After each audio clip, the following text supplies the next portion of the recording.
Good evening. Good evening. I'd like to bring the meeting to order.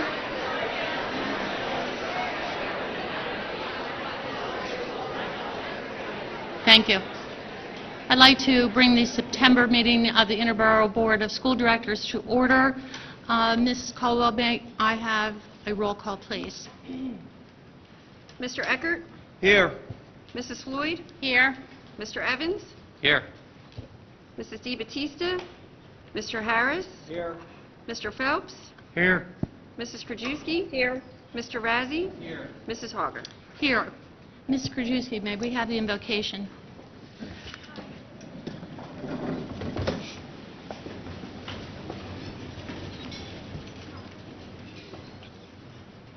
Heavenly Father, please hear our prayer. Bless all schools, colleges, and especially the Interboro School District. And grant to this board in their deliberations this evening the spirit of wisdom, truth, and knowledge. What is undertaken always be done in charity and in peace, and what we do might be for the benefit of others. All this we ask in your name. Amen. Amen. I pledge allegiance To the flag of the United States of America and to the republic for which it stands, one nation, under God, indivisible, with liberty and justice for all. Thank you. We're going to move to our reports from our student representatives. I'd like to introduce Abby Marola, who is our new student representative. Welcome, and I guess we'll begin with Matt, please. Abby's going to start, actually. Thank you. At Norwood School, they held their 6th grade orientation on August 28th. 6th grade students were given the opportunity to come in and go through a mock schedule and get familiar with their lockers.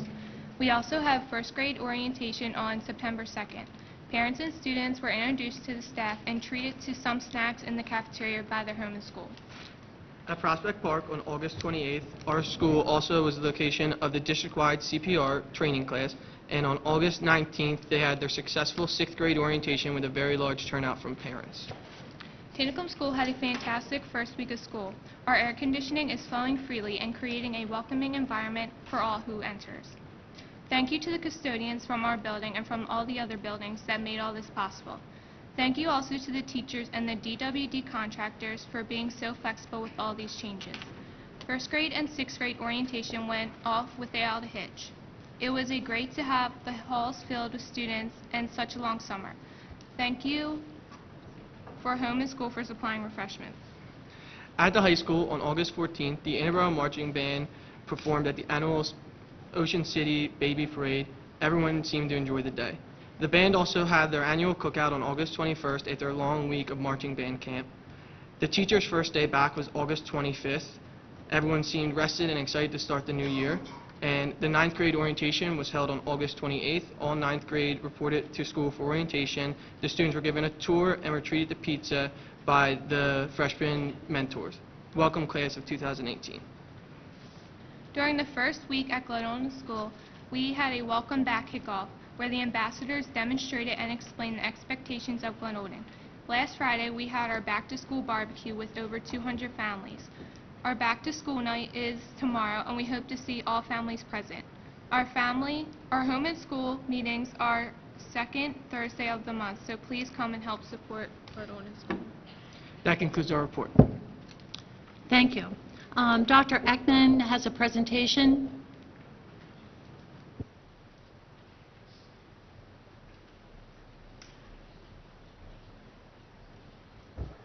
Good evening.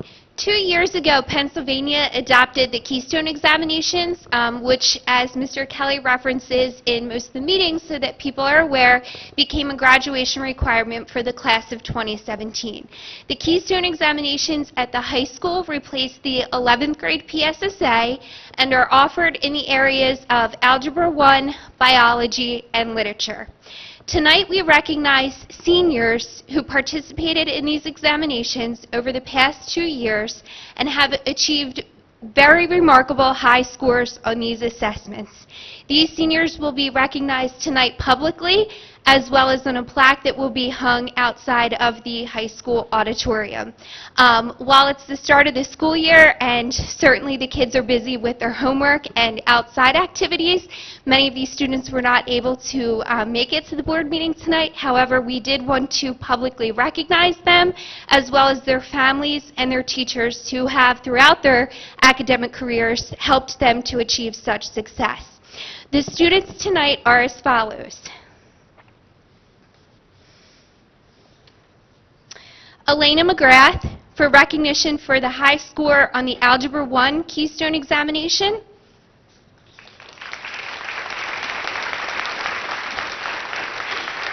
Kelly Navikas, for recognition on the Algebra 1 high score for the Keystone examination.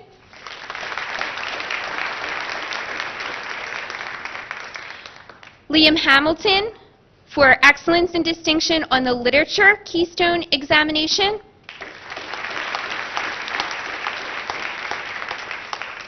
Kelly Kwang, for recognition for the high score on the Biology Keystone examination. And Jeremy Stillwell Page, for recognition for his high score on the Biology Keystone examination. Congratulations to these students, their families, and their teachers. Thank you.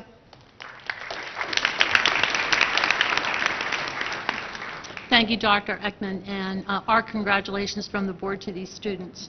Ms. Krajewski, do we have any residents who'd like to speak?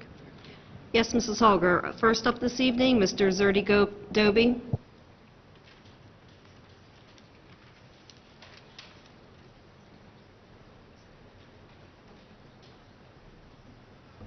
Zerdy Doby Tinicum. Motion number 5, the minutes. Last month, motion number 14 was the hiring of an athletic director. This is to Superintendent Riley. I thought we would make it to at least 1 year, because tomorrow will be 1 year since you were sworn in. If I had taken a bet, I probably would have lost. The fact that some of the comments made by board directors regarding this issue. Now, Mrs. Floyd said that she couldn't support the concept of the motion, and that she believed that the things were unfair. She felt that you were tailoring requirements, and she did not like the process. She did not like the inequity, and that she didn't like the idea that this is probably already causing morale issues within our district and within our staff. No proof, but unfortunately, these are certain things that seem to have taken hold again compared to some of the things that have happened in the past. Mr. Razzi's comments further illustrate that. He stated that when Mrs. DiBattista gave her comments that she hadn't been long on the board, and that it didn't really matter whether a person, Mr. Razzi, has been on the board 1 day, 1 week, or 1 month, or 1 year. The fact is that she has the right, as a board director, to give her opinion and her reasoning, which made sense to me. Now, you said that there was, you feel that in the last 2 years that you'd come a long way and really changed things for the better. Unfortunately, this situation has brought us back to the old practices. And when you said the following, I respectfully disagree with her as to employment law implication. The solicitor's head turned so quickly that you would have thought that she heard a rattlesnake. Now, you said that qualifications now, your opinion, that qualifications now do not matter and that anybody can apply, and that just tell everybody who comes for a job that if you don't have those qualifications, don't worry about them. Just apply, and if we like you better than other people, we'll do the hiring. It's arbitrary and capricious. Now, just a parenthetical pause for a second. Motion by Mr. Razzi and seconded by by Mrs. Floyd to nominate Mr. Phelps as board treasurer. Motion by Mr. Razzi, seconded by Mrs. Floyd, to appoint Francis Pileggi of the law firm of Eckert Seaman as school board solicitor. Now, those are two instances that happened in December 7th of 2011, the reorganization meeting. Those are capricious and arbitrary examples, not what happened last month. The fact is that when you say that in this situation I can't, the process was too arbitrary and different from what we're used to, and I think it sets us up for future problems. I respectfully disagree. Now, Mr. Harris, I don't know how long you have watched board meetings in the past and whether you have followed over the course of the number of years the events that have taken place. You mentioned that you weren't going to support it because it's the process. Well, that is a common mantra that has been used by the board simple majority in the past to say that they weren't going to support a particular motion for the hiring of a person for a particular job. Now, the fact is that, Mr. Razzi,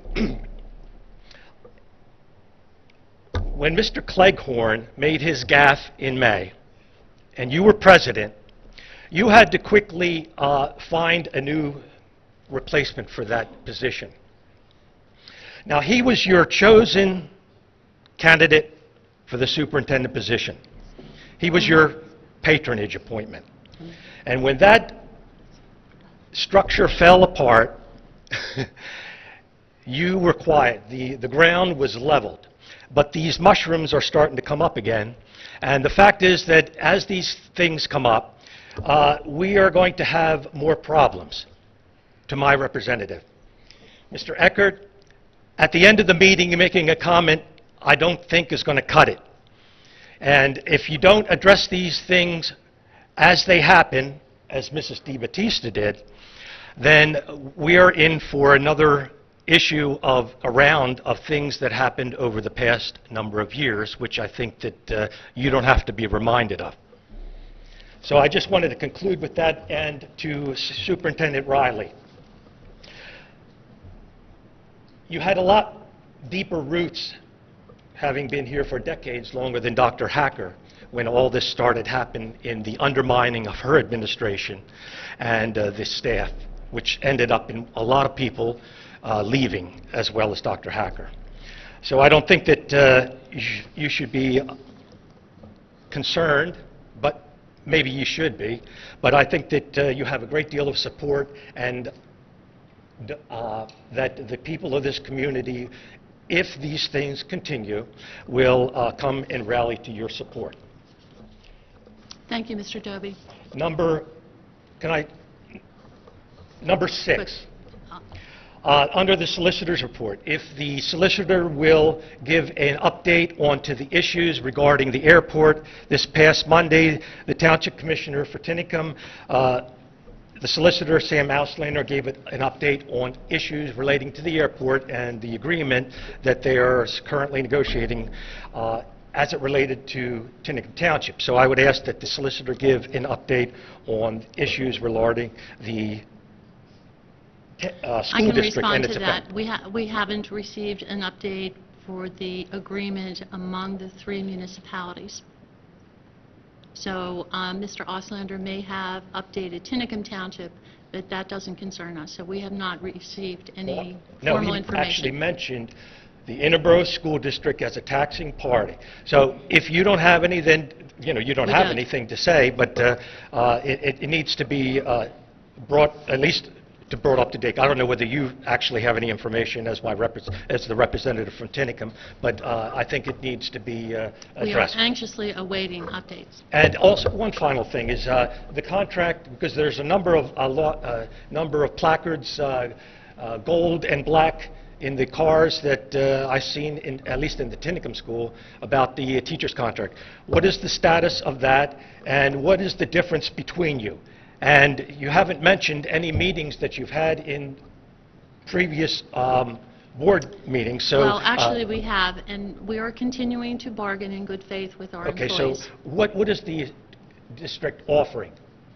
We are continuing to bargain in good faith. We've Okay, not so are you revealed that. offering them a 3% We raise? would not for- reveal that. That's actually confidential between the No, bargaining it's not. parties. Let me give you an example. Well, Ridley Miss- School Miss- District has Mr. theirs in the paper. Well, I'm sure that they SEPTA has do. theirs, so it's not confidential. So that's a is. ruse, and it's not true. So, making what the position of the school district is would certainly give the community an idea of what the sticking points are. Well, So I think you should. I will Thank you. not. Ms. Krajewski? Dean Beckett.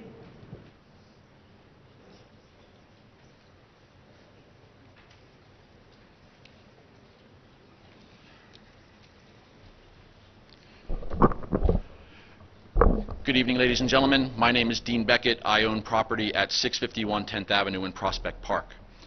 I'm a proud graduate of Interboro School District, class of 1982. However, I'm standing before you tonight on behalf of the 298 members of the Interboro Education Association.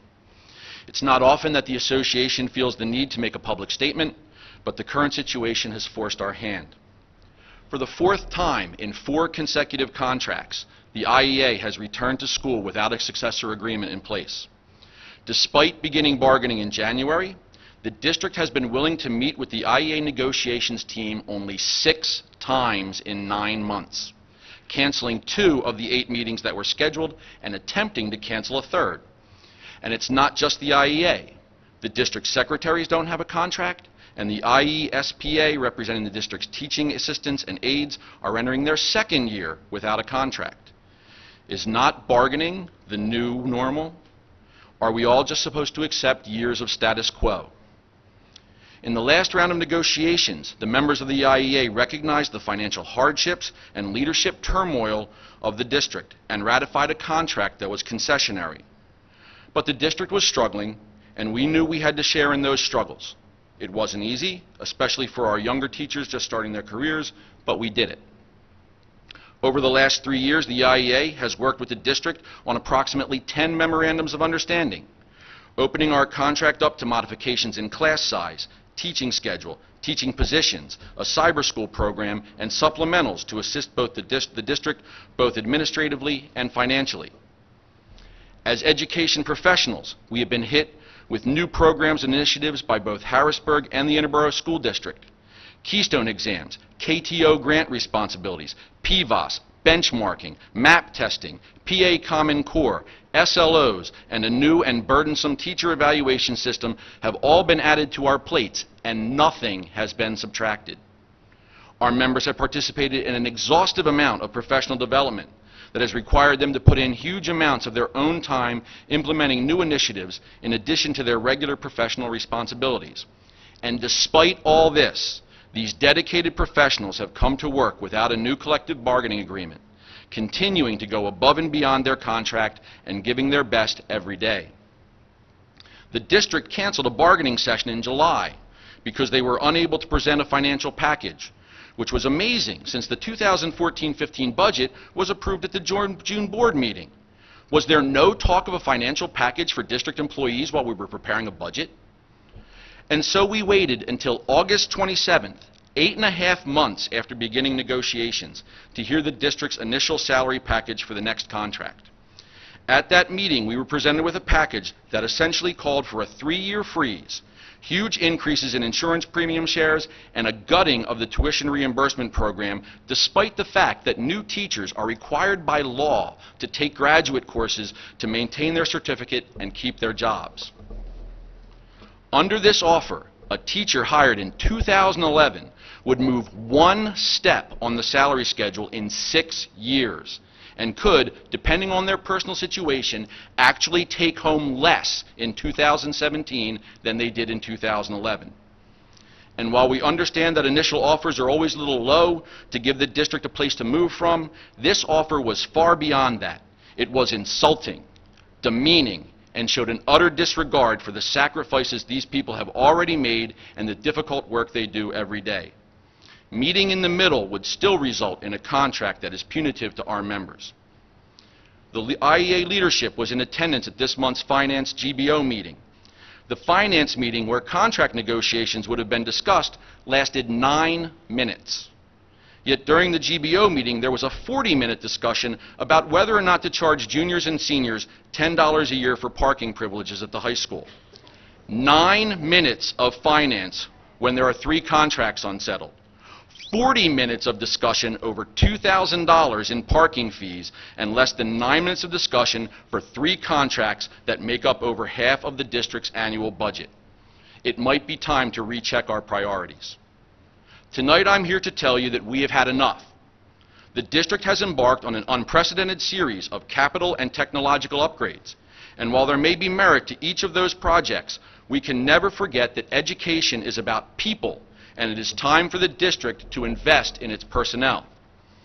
We urge the board to take these negotiations seriously, starting with stepping up the frequency of meetings and making a salary offer that reflects the hard work, dedication, and sacrifice of these individuals. We are here tonight because our message is an important one. Upon concluding my statement, IEA members will be following me out of the building. Please do not take this as a vote of no confidence. Instead, it is our vote of confidence that this board cares about the quality of education and community our community's children receive and the professionals who provide it. It is our vote of confidence that this board respects its educators and education support professionals.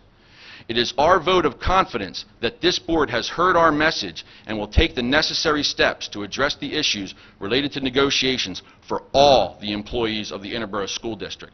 Thank you for your time, and good night.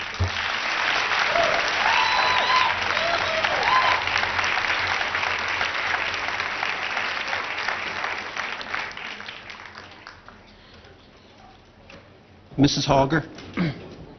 Mr. Razzi. Thank you. While I certainly adhere to this board's policy of not discussing negotiations in public, I feel that the board and the public needs to understand that as the board representative at the negotiating table, most of Mr. Beckett's claims are completely without merit, and I categorically deny all of them. I think it's unfortunate that instead of negotiating in good faith, Mr. Beckett feels to make public statements that are untrue and are unsupported by the facts. He also left out the fact that the district is facing a $1 million increase this year alone in its retirement costs for its employees. None of that was mentioned by him. I don't feel it's appropriate right now to get into the specifics of what our offer has been, but I think Mr. Beckett has wrongly characterized that, and I hope and I believe the board's support has been to negotiate in good faith, which we've done, and I hope that we will come to an amicable contract completion at the end of this negotiation. But they do have a contract. It is in status quo, and we hope to renew that contract shortly. But making public statements and walking out and acting childish, I just don't feel that's appropriate. So thank you, Mrs. Hauger. Thank you, Mr. Razzi. Mrs. Hauger, Mr. Evans. there's nothing childish about collective bargaining.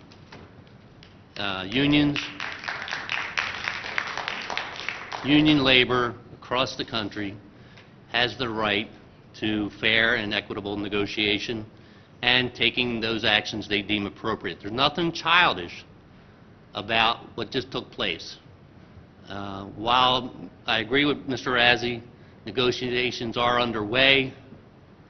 The board is doing its best, I think, to serve the public that elected us, and yet recognize that as board directors, our job is to provide a framework for successful education.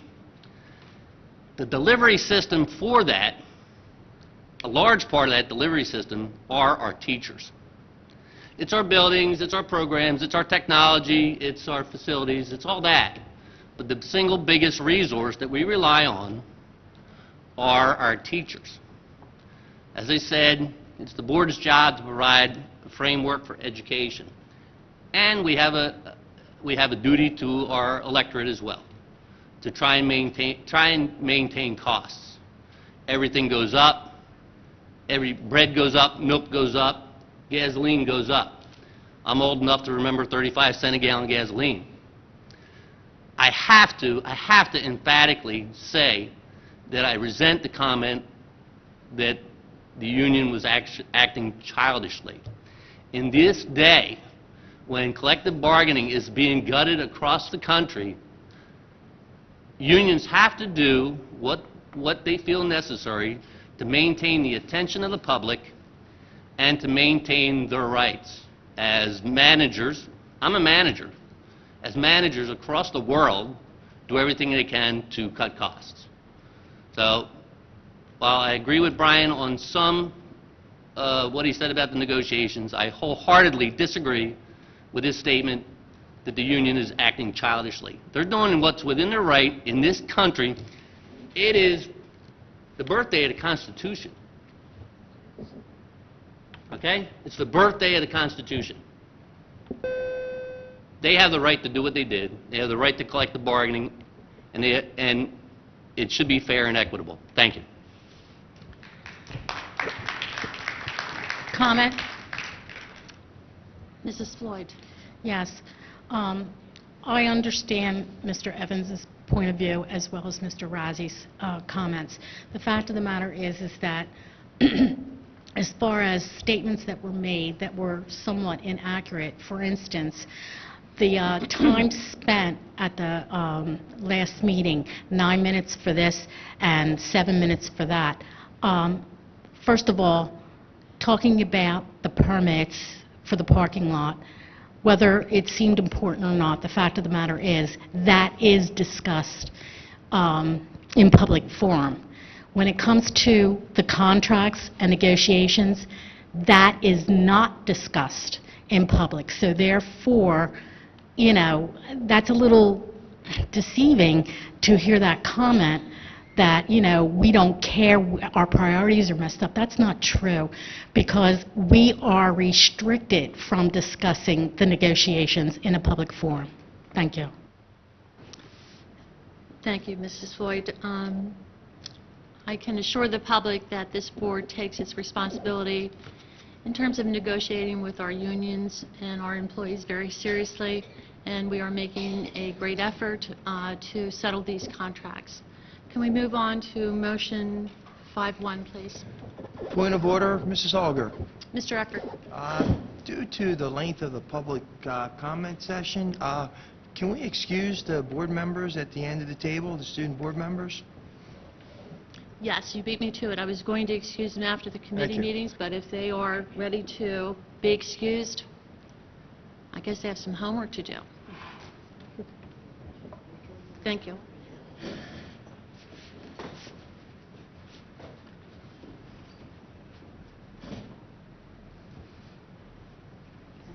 Good.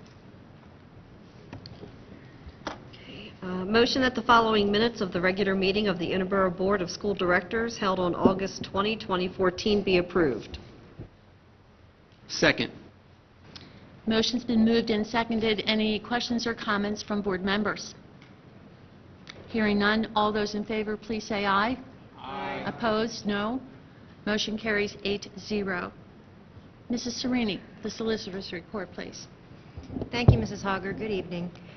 This month, my office has been reviewing and advising on board policy, reviewing the district's special education and gifted programming and service delivery, and also consulting on student issues as needed.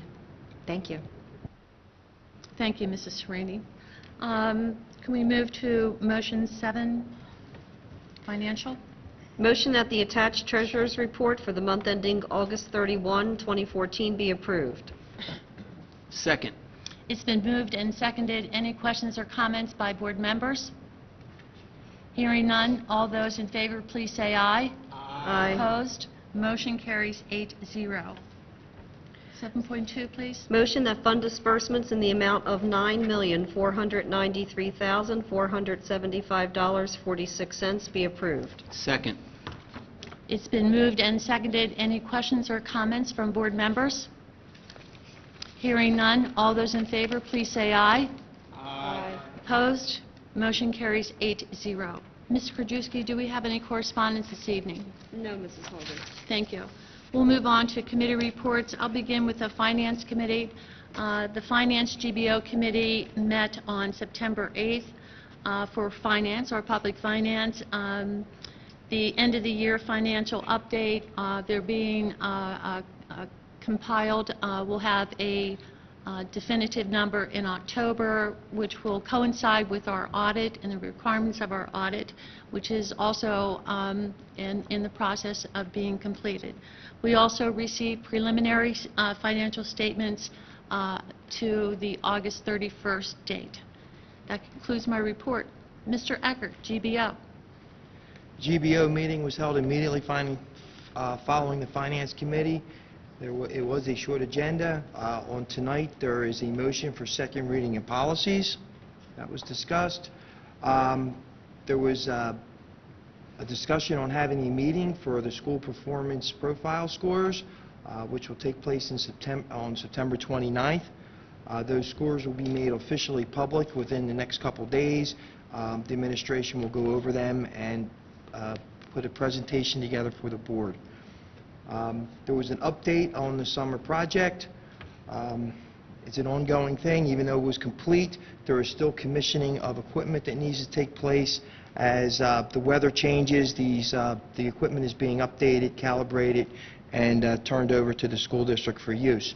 There's also an update on transportation. This year, the Transportation Department changed a couple bus runs, changed some bus stops. This was done to consolidate some buses that were following, they weren't exactly full, and other buses could handle taking on more kids. So it was the Transportation Department worked on consolidating the runs to make it more efficient. There were also was brought up the Phase 2 for the energy project. That was presented. We decided at that time we would investigate a little bit more during the work session. A preliminary contract for fact-finding was presented. At that time, during work session, we put that off till we're further into the budget to see where we can handle those costs for the future.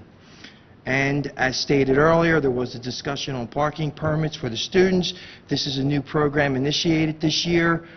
The whole idea behind this program is to make sure that we know, the school district knows what kids are driving to school, what kids are allowed to drive to school, and we have record of who is driving and where those cars are for emergency purposes. If for any reason somebody needs to find a car, check a car, or even find a student, we will be able to know who is on our parking lot. There is a $10 fee. That $10 fee covers the cost of running and registering that car. The school district is making $0 off of this. The $10, again, is to cover the paperwork and the placard that goes in the car to register the student. Again, the next meeting will be October 6th. Thank you. Thanks, Mr. Eckert, and thanks for that explanation of the parking fee. Mrs. Floyd, legislative update. Yes, excuse me. Some of the top stories that went on this past week. PSBA speaks in support for PlanCon changes at a news conference, and it goes on to say how House Bill 2124, legislation that will simplify the state school construction reimbursement process known as PlanCon. The State Board of Education to review eligible content of PA core standards recommends changes for gifted programs. The State Board of Education, at its September meeting, considered various items, including a plan for the review of eligible content of the PA core standards, adopting of a series of recommendations regarding gifted education, and approval of a technical amendment to Chapter 11 regulations regarding compulsory school age. The Acting Secretary of Education noted that concerns around misinformation directed at the new academic standards have drawn much public notoriety, likely because the standards have not been explained clearly enough in layman's terms. She described the PA core standards as a hybrid between the National Common Core state standards and the state's own standards. Another thing, PDE clarifies there are no plans for a superintendent evaluation tool. In response to several inquiries that have been made in the field regarding the evaluation of superintendents, the Department of Education recently issued a statement to PSBA clarifying that PDE has no plans to develop and implement a superintendent's evaluation instrument. A memo from David Volkman, Special Assistant to the Acting Secretary of Education, also clarifies that school districts should follow procedures for superintendent evaluations that are set under Section 1073.1 of the School Code, including requirements to make certain information public. Under Section 1073.1, school boards must post the mutually agreed to objective performance standards contained in the contract on the school district's publicly accessible internet website. Upon completion of the annual performance assessment, the Board of School Directors shall post the date of the assessment and whether or not the district superintendent and assistant, if there's one, the assistant superintendent, have met the agreed-to objective performance standards on the school district's publicly accessible internet website. I'm sorry, a lot of catching up because they weren't there in the summertime. PA Auditor General reminds districts of GASB pension reporting requirements. Pennsylvania Auditor General is reminding school districts of new pension reporting requirements for public schools beginning in fiscal year 2014-15. The Governmental Accounting Standards Board, which is GASB, issued 2 new accounting requirements in 2012 that are effective in this fiscal year, called GASB 67 and GASB 68. Which changed the way state and local governments must report net pension liabilities. The rules require all public schools to include a percentage of the plan's total net pension liability on their balance sheets. The House Education Committee conducted on September 15th, informational briefing on House Bill 2373, which amends the tax reform code to make various adjustments to the existing educational improvement tax credit and educational opportunity scholarship tax credit programs. The committee will vote on Senate Bill 1281, which allows school districts to adjust their schedules due to weather emergencies by converting days to hours.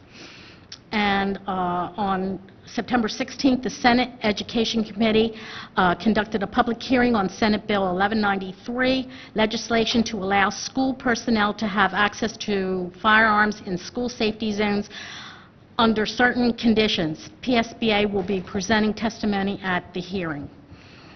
Okay. That's the highlight of what was discussed. We will be voting tonight, electing PSBA officers, and we have until, I believe it's October 6th, to get our decision in. We are entitled as an entity and a member of PSBA to vote on the officers that were presented to us. And there's also going to be a PSBA delegate assembly, and Mrs. Hogger and myself will be the voting delegates for this district, and that will be October 21st or 22nd. So then one other thing, Pennsylvania Basic Education funding campaign.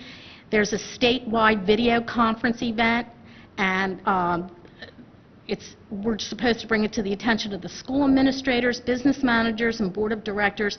Public education needs a commitment and involvement of this important event. That's going to be held Tuesday, September 30th at 7 p.m. to 8:45 at the Delaware County IU. And I have the information if anybody needs it to register online. This is very important as far as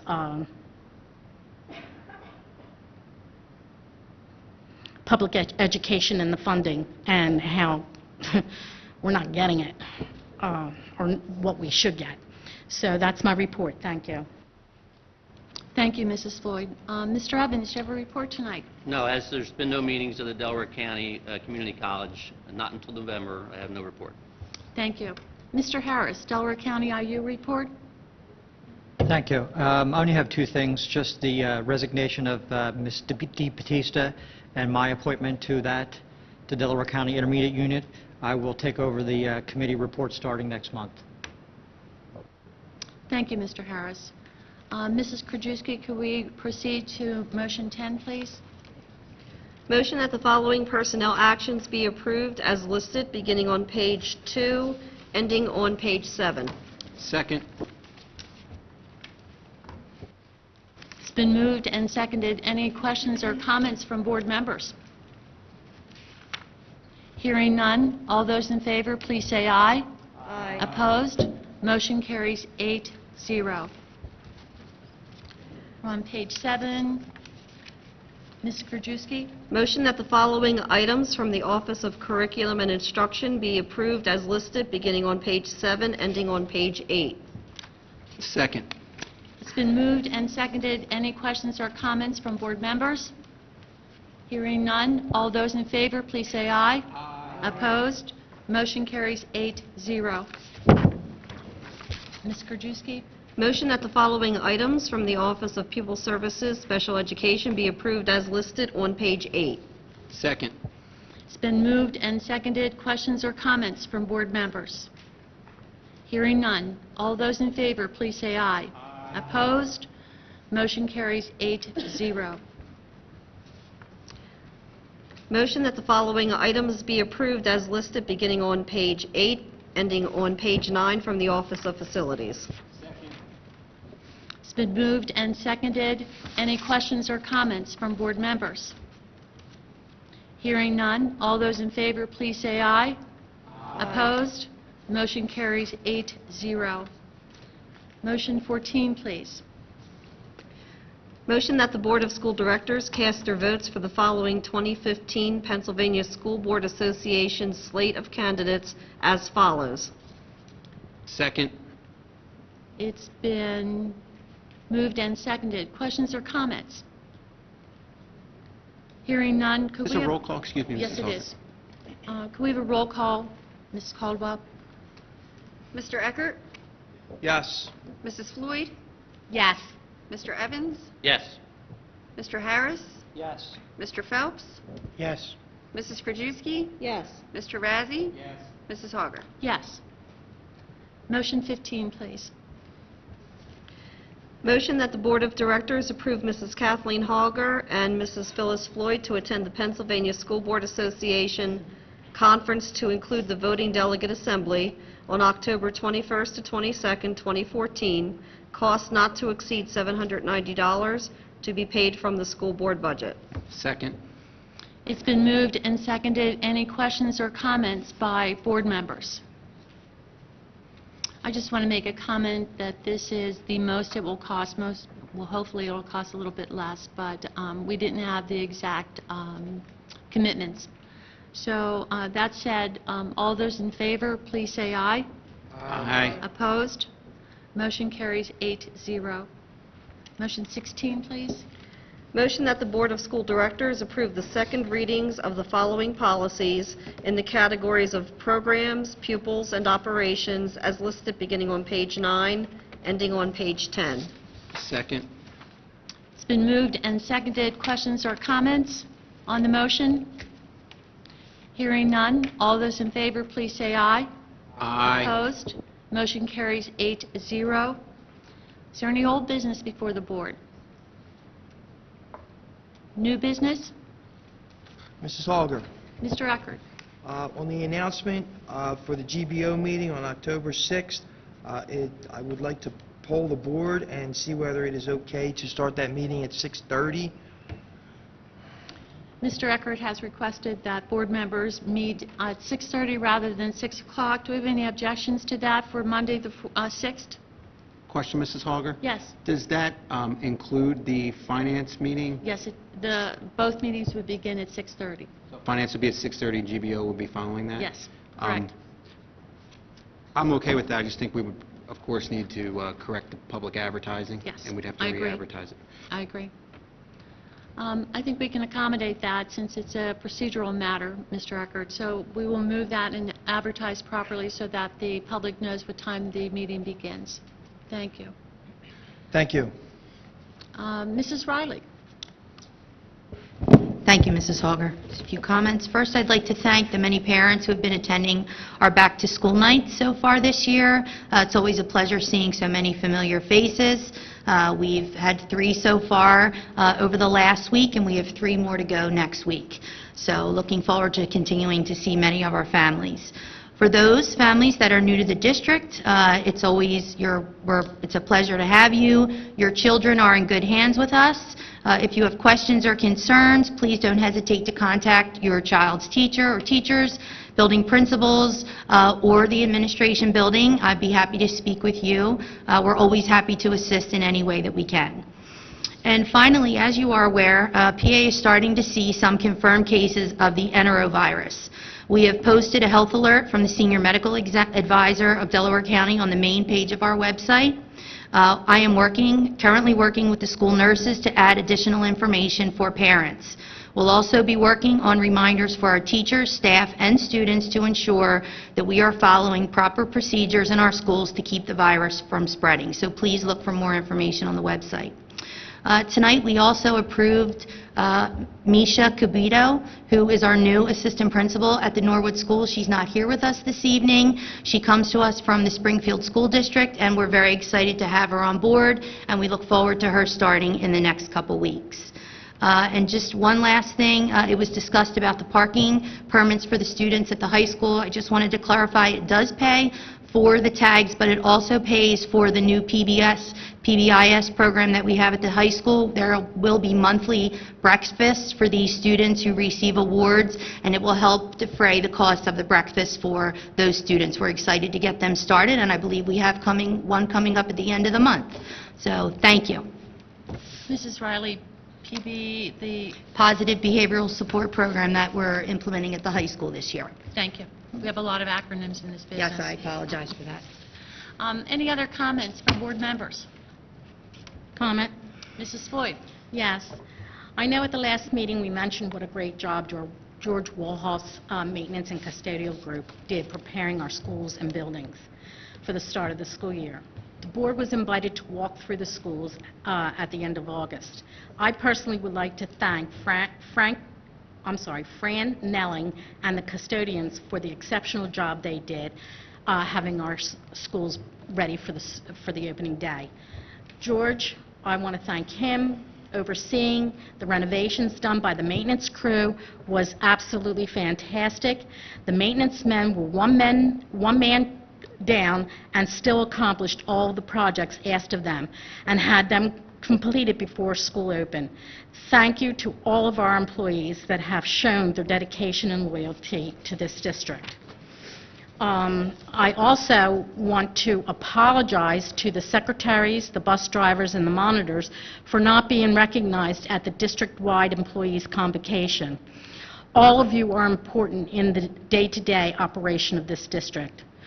Another apology to the Transportation Department in regards to the parking lot situation. Please realize this was not a board action. The board was not aware of the assigned parking and permit fields until after the fact. After speaking with the superintendent, I am to understand permits are available to you now. The parking lot off of 16th Avenue is being cleaned up, and the lighting will be upgraded. In regards to Mr. Doby and his comments, I really would appreciate if he is going to interpret my comments to please ask me what I meant rather than voicing his opinion or his interpretation. When I stated I could not support the process of the hiring of the athletic department, he obviously did not realize the details of what I was referring to, such as the advertisement with certain requirements, and then at the end of the process, requirements changed. When I said it was unfair, there were individuals that met the requirements that the individual who got the job that had they known, and this is where Mr. Razi made his comment, is had they known, they would have applied if they knew that they didn't need the administrative certification. So that's the process that I was referring to, and the details that you just won't accept or won't understand. So there is a reason for why we do what we do and decide on what we decide on. And that is my prerogative as a voting board member that the people that elected me expect me to do. And that's accountability and making sure things are done in a fair and equitable way. Thank you. Any other questions, any other comments from board members? Comment? Mr. Evans? I'd just like to thank Mr. Dobie for his words of caution. I think he's right. I think we have to continue to work together, and I expect feedback from the public, and I appreciate it. Thank you. Any other members? Comment? Mr. Phelps? Harris. Mr. Harris? Down, Sorry. way down here. I'm The in sound's not good. Siberia over here. I just also want to thank the principals who took the time and stayed late to take us on the tours of their schools. I was very much appreciative of their time. Thank you. Thanks. Hearing no further comments, on Monday, October 6, 2014, a Finance Committee meeting with the GBO meeting immediately following will be held at 6:30 p.m. in the boardroom of the Administration Building. The next work session of the Interboro Board of School Directors will be convened in the boardroom of the Administration Building on Monday, October 13, 2014, at 6:30 p.m. The next regular monthly public meeting of the Interboro Board of School Directors will be convened in the auditorium of the Interboro High School on Wednesday, October 15, 2014, at 7 p.m. This meeting is adjourned. Thank you.